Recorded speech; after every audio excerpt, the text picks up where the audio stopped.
আল্লাহ ছাড়া সত্যিকার অর্থে কিন্তু আমাদেরকে কেউ ভালোবাসে না।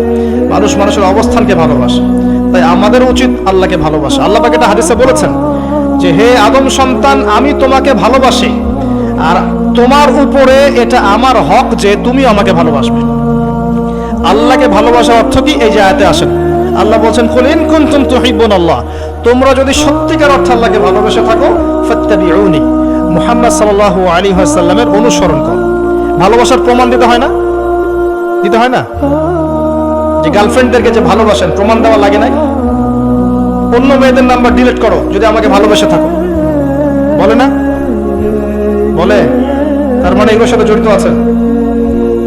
ভালো যদি বেসে থাকো, ভোরবেলা আমার বাসার সামনে এসে দাঁড়াবা। ভালোবেসে থাকলে কালকে ভালোবাসা দিবস, আমাকে নিয়ে সেন্ট মার্টিন যাবা। প্র্যাকটিক্যাল।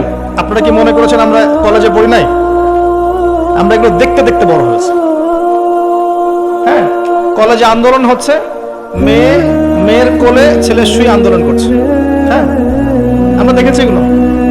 গ্রুপ স্টাডি হচ্ছে, ছেলে মেয়ে সব মেসাকার একসাথে মাঠের মধ্যে বসে গ্রুপ স্টাডি করছে।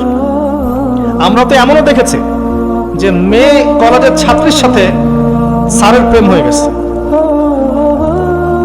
হ্যাঁ, ইন্টারনেটে পড়ছেন, কিন্তু ব্যাচ পড়ানোর সময় স্যার বলছিল যে এই মেয়ে তো আমার মেয়ের মতো, মা তুমি তো আমার মেয়ের মতো।